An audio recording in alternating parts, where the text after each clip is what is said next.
So I'm not going to waste your time. You're here to figure out how to record using OBS. OBS is probably the best recording or streaming application out on the market right now. The first thing you want to do is obviously download OBS. And then once you download it and open it up, this is the first thing you're going to be seeing. So when you open up, this is the first thing you're going to be seeing. You're going to be greeted with this page. Now you're not going to have all these stuff like desktop audio, the mic, and the desktop stuff like this. You're not going to have these or like these scenes because I made them to be able to record these videos. But it's going to be all empty and stuff. So, but before we start going through these and like putting up your audio input and your video input stuff like that, we're going to go into the settings. And this is probably the most important part right here.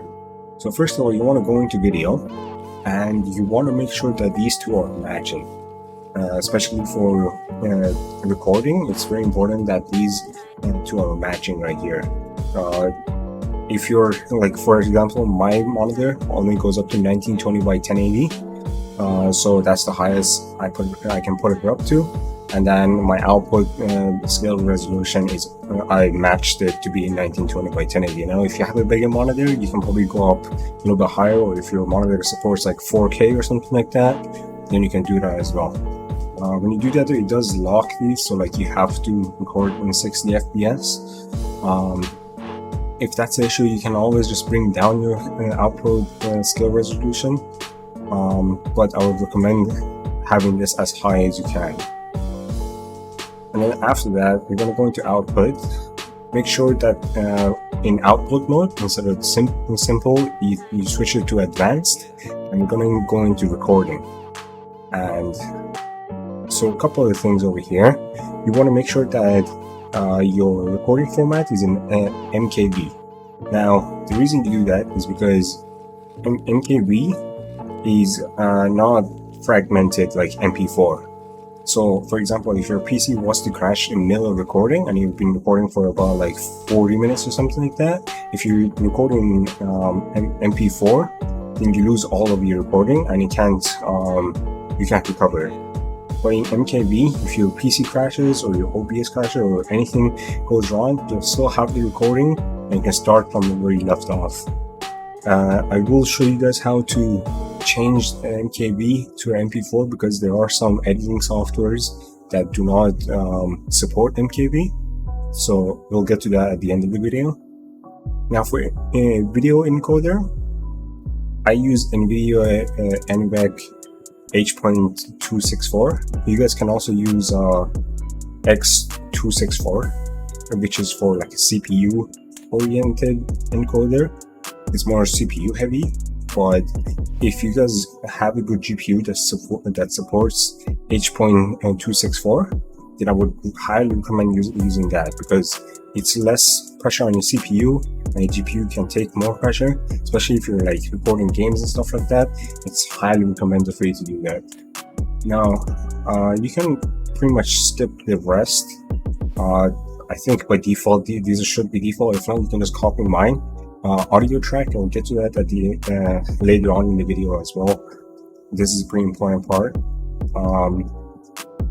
So for encoder settings, usually it would be on CBR, which means continuous bitrate. But I think for me, CQP works better. CQP basically lets the computer decide how much bitrate to use. But you can also you'll guide it in like the general direction of like how good of a quality you want, right? So CQP, I use level 15. The lower this level goes, the better the quality of the video will be. On default, it should be on 20, and that's perfectly fine. But I'm not doing any heavy gameplay recording or anything like that. So I don't need it to be like less quality for my PC to be able to handle it. So I run it on 15. But for example, if you're like recording something like a really heavy game that puts a lot of stress on your CPU and your GPU, then I would recommend going down to like 20 or even 25 maybe. Keyframe interval, I would do 2 seconds. This I'll get back to later. High tuning, make sure it's high quality. Multi-pass mode, make sure it's single pass. Profile is high. Basically just copy all the settings that I have over here. This one is more based on your own computer and how good your computer is. For example, if you have like a little bit of a cheaper computer, or like you don't have the best parts, then I recommend going somewhere between like 3 or 4. I think 3 is the lowest you should go. I don't think you should really need to go to like 2 or 1, because you'll make the quality like really bad. So like I would recommend like going somewhere between 3 and 6. 7 is a little bit too much in my opinion. I don't see a lot of difference, and it just spikes up in usage. So I would just use 6. Now another thing with the replay buffer. So basically, if you are playing games and you don't want to be recording at all times, you can have OBS open in the background and just enable this. And you will have to go over here and like put it on a hotkey. See over here, the start and stop. Just put them on a hotkey, right?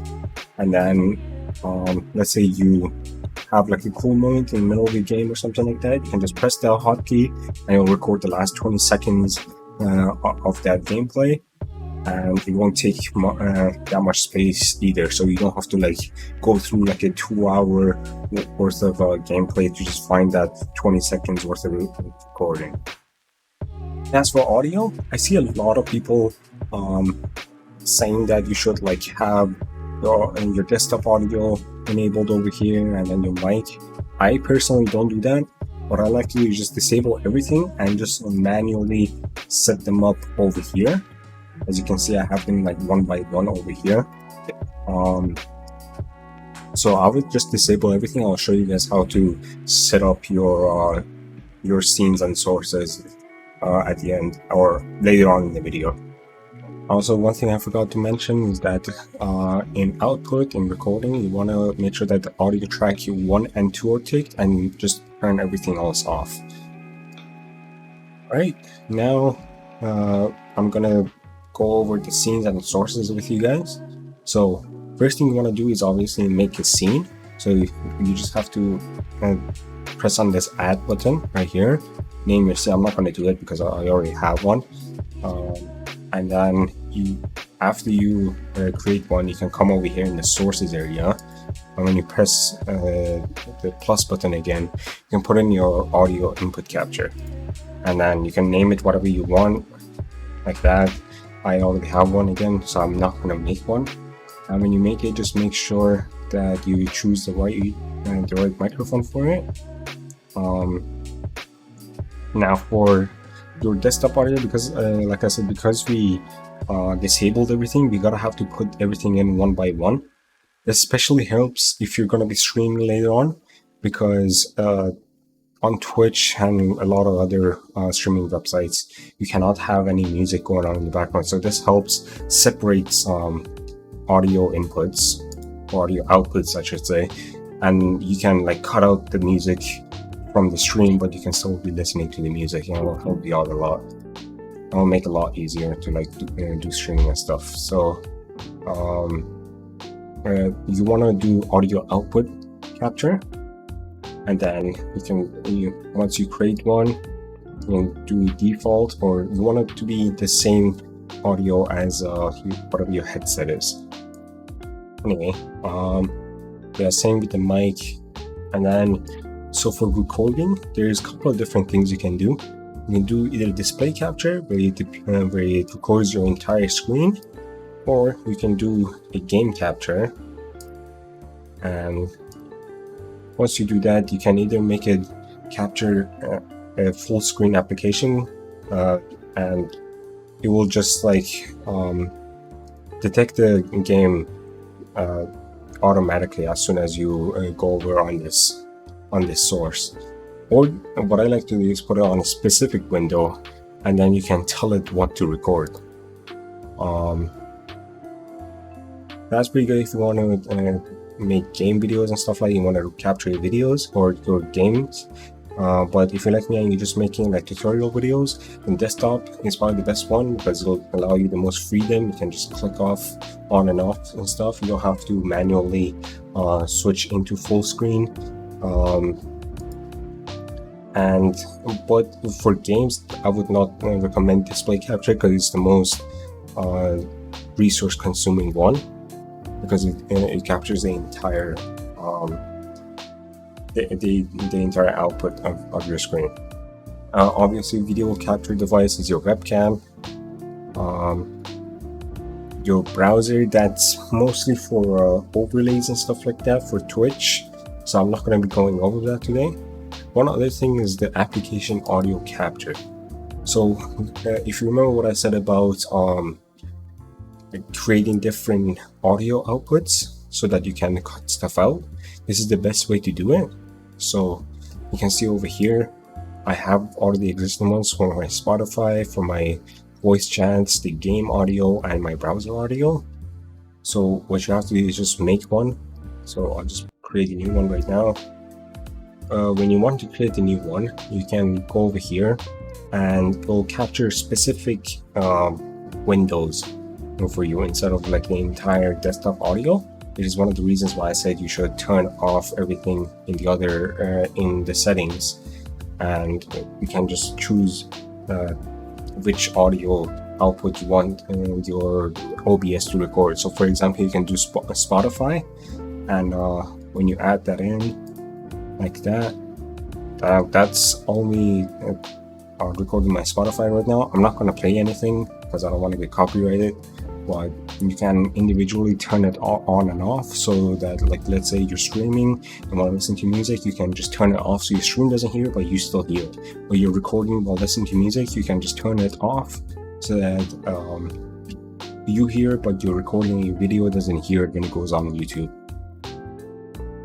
Now for the audio tracks, you want to press these or click on these three dots, go into advanced audio, and you can see right here tracks. So I have audio desktop or desktop audio and mic, and I want them to be on two different tracks so that when I go to edit them, I can cut out either like the desktop or the mic, or even like change a little bit about them individually instead of like having them both on the same track.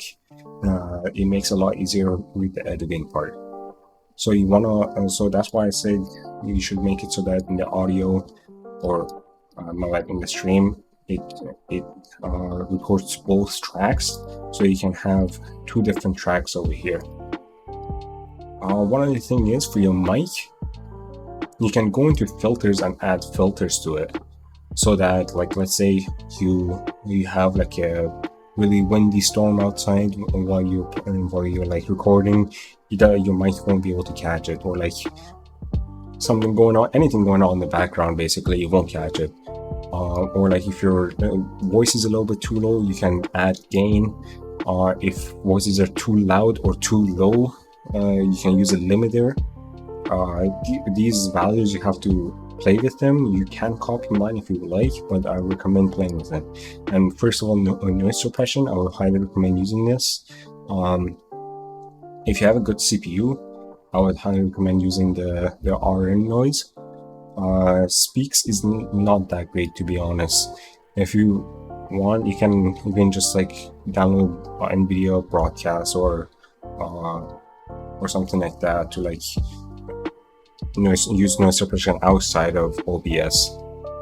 And you can also use a compressor so that your voice doesn't spike or anything like that. Like, let's say you have a little bit of a loud moment, it won't catch that, or like it will just level out your voice so that there's no like abnormality in there. And one last thing, I'm just going to show you guys how to convert your MKV files into an MP4. You just want to click on files, go on remix recordings, and then over here you can pick your own video, and then once you pick it, you just go remix, and you'll do it like super fast, so it'll take like a second or two, and then that video will turn into an MP4, and you can use it for whatever recording software or editing software you want. If you guys have liked this video, leave a like, subscribe, And if you guys have any question, you can leave a comment down below. I'll be happy to help you guys out with any further details.